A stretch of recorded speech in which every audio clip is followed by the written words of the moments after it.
So this is my setup this year. I gotta extend my lights down.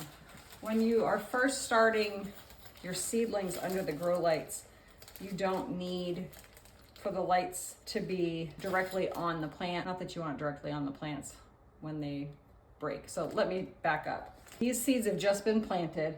I've put vermiculite and perlite on top of the seeds, primarily to minimize any mold or fungus growth on top of the soil mix because it is quite damp. What I did is I took probably, I would say 5 parts peat moss and then 1 part vermiculite, 1 part perlite. I mixed that all together. I soaked it in really hot water until when I squeezed it, a little bit of water came out, but the soil held together. And that's what's in the bottom portion. I planted my seeds on top, scruffed those into the soil, and then I topped it with that perlite and vermiculite.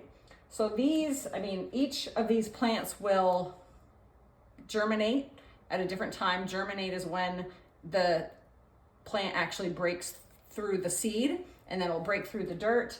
I have a lot of onions. Onions is one of my priorities this year for my own garden because we ran out of onions this year, probably in November, early November. And I had probably close to 100 onions. Because I can so much, I used a lot of my onions in my canning. So this year, I am hoping to kind of probably quadruple that number if I can, and I won't do it in one planting alone. So I've started these onions now.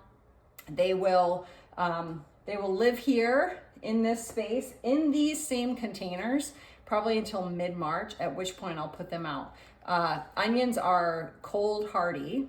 They don't mind the cold, but the greenery shouldn't be getting damaged by frost. So what I'll do is I will cover these. I'll leave them open to the elements during the day, and then I'll cover them in the evening when it's going to get really, really cold. If we don't have danger of frost, then they will live out. But this is pretty much all onions with some pansies and some spinach. This is all for my personal garden. Over here, I've done my first planting of starts for my plant sale. This year I am prioritizing herbs. So I have oregano, English thyme, lots of parsley, some lavender, rosemary, and chives. Those are the herbs that I've already gotten started because those take the longest time. Rosemary and lavender are kind of a crapshoot for me because I've never been able to grow those successfully. We'll see if it happens or not. Depending on where you live, both lavender and rosemary can be perennial. So far, we are December 30th, 2023 here, and I still have rosemary and lavender and thyme perfectly alive in my garden, but it's been an unusually warm December, November. Like today it was in the 50s, and it has been for the past few days. It's very unusual, but that is to say, depending on where you live, the rosemary and the lavender can be perennial. And I've even had thyme live for more than one season. And then I have a lot of kale. I have curled kale, I have red Russian kale and lacinato kale, and I have some Swiss chard, a good bit of Swiss chard, and some collard greens as well.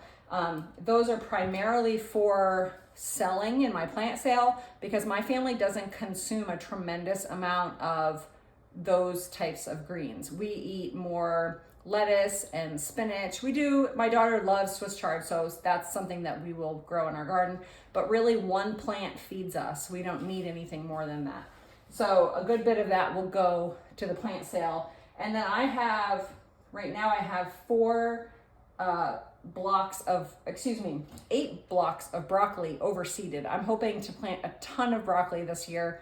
Again, my daughter is a major vegetable fiend. She loves fruit and vegetables, and broccoli is one of those vegetables that she especially loves, cooked and raw. So that's a winner for me because I can throw it in the freezer.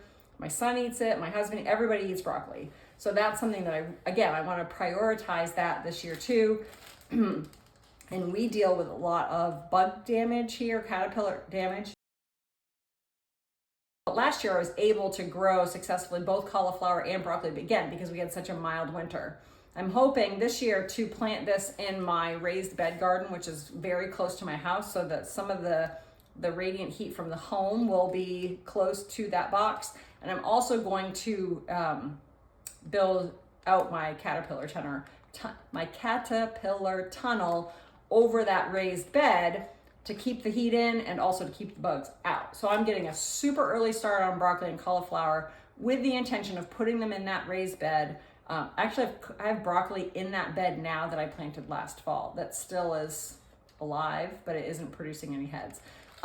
So my plan is to cover that with a row cover and see if I can't get some really early broccoli before those nasty caterpillars come. So that's what we have here. The rack itself we purchased at Home Depot or Lowe's. I think it was maybe $100. Then we also got the lights there as well. I follow the Rusted Garden,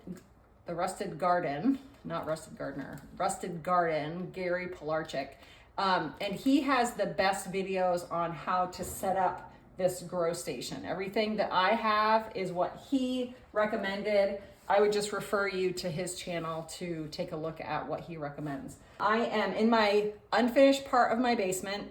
It's warmer down here than it is upstairs because my husband has snakes and they need warmer temperatures. So I think it's in the mid 70s down here. And I'm not gonna put a heat mat under these, but I am gonna lower the lights partially for the heat, although these lights don't really give off much heat at all because they're LED. But once the plants germinate, once the plants sprout through the seed and through the dirt, they will need light. That's where the photosynthesis part starts to come in. I am gonna cover these with some humidity domes. If you don't have humidity domes, you can use plastic wrap. It works just as well, I think. It's a little more cumbersome, but the properties of the plastic itself is to keep the heat in, keep the moisture in. And then once they germinate, I don't do humidity domes anymore because I found that they really start to grow like mold and fungus and stuff, and I don't want that. So, yeah, I'm gonna lower these lights down and turn them on. Hopefully it all works. This is my first time growing in the basement. I've always done it upstairs. And we get some pretty interesting comments from neighbors walking by and seeing this strange plant growing process in the kitchen. The rack that the camera is on currently is also set up to be a grow rack. And I'm thinking that this year, with wanting to do another substantial plant sale, is I will make use of that as well. So hope that's helpful.